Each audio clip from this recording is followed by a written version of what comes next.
Zaias, the Other Dimension.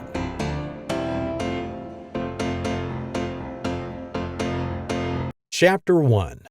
An Unnatural Encounter.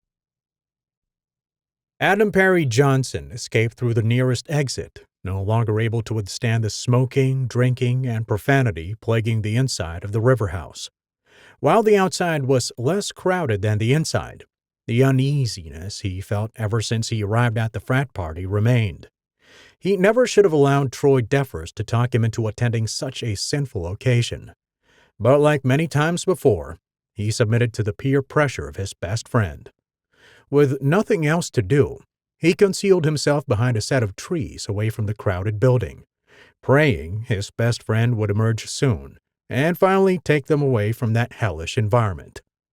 Out of nowhere, two fiery dots appeared in the darkness of the looming forest nearby. A faint glow illuminated a long-eared rodent with knife-like fangs sitting on one of the tree branches. The light emanated from a lavender necklace that dangled from around its furry neck.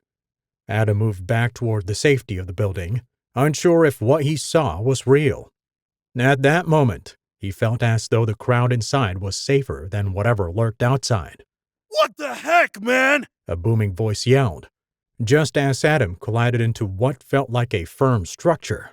Two powerful hands instantly yanked him by his blue t-shirt, bringing him to the piercing hazel eyes of a misfit sporting a sepia faux hawk. He was a few inches taller with a slim but muscular build, hardly obscured through a black short-sleeved t-shirt. Adam could barely utter any words. Ew. Who invited trash to this party? A young woman intervened before his beatdown could commence. It was hard to forget Heather Owens, the well-known daughter of the man who owned the River House and surrounding estate. Adam had attended Tropiam High with her before she graduated the year before, but the two never really had any interactions during that time. She strutted toward them from the frat house with her hands on her hips, showing off her smooth curves through a strapless violet dress. She seemed taller than the times Adam bypassed her at school, standing an inch just below his 5'7" height. Though Adam credited the slight elevation to her matching heels, which were prohibited on school grounds. This was supposed to be a private party? She said, stopping behind the disgruntled misfit. She flicked back a few of her reddish-brown strands. I don't recall sending either of you an invitation. Especially not you, Brendan. Brendan De Leon. Adam finally remembered the name of the aggressive teen still pinning him against the tree. According to rumors, he was kicked out of Tropiam High for getting into numerous fights, while Adam was still a freshman. His destructive behavior was not just limited to students, but sometimes even the faculty, making him a huge liability to everyone at the school. "Screw you, rich girl," Brendan said. He dropped Adam's fragile body and turned to face her. "I ain't in the mood for your bull right now." My name is Heather, She retorted. and I don't have time for yours either. So get off my property before I call Her voice stopped, and her eyes shifted to something else, something that ignited a completely different reaction. What? What is that? Adam's eyes followed the direction of her smooth index finger. The same creature he saw just a few minutes earlier made its presence known once again. The only notable difference, the addition of a blue cap tightly wedged between its fangs. The same one that Troy wore when they arrived at the party. The creature took off immediately after gaining their attention. Without hesitation, Adam pursued it into the woods before either Brendan or Heather could stop him. Normally, he would never do anything that daring, but when it came down to his best friend, he often found himself doing things he wouldn't under different circumstances. After a while of running through what seemed like a maze of trees, he caught a glimpse of a bluish light. By this time, he considered the idea of returning to the river house, but had gone so far into the forest, he had no idea how to find his way back even if he tried.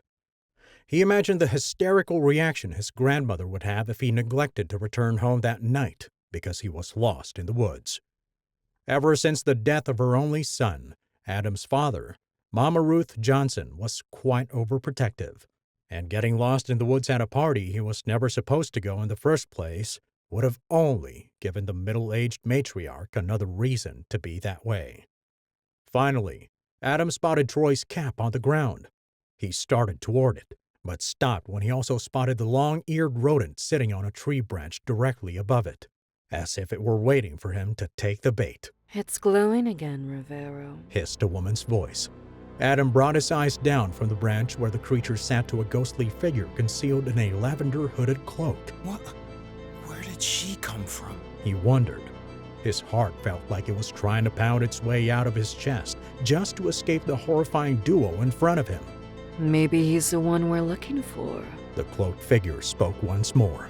There's only one way to find out. Adam watched uneasily as Rivero jumped down on her shoulder, allowing her to take the necklace from around its neck and hold it up. The light emanating from it started to slowly morph into a small ball of energy.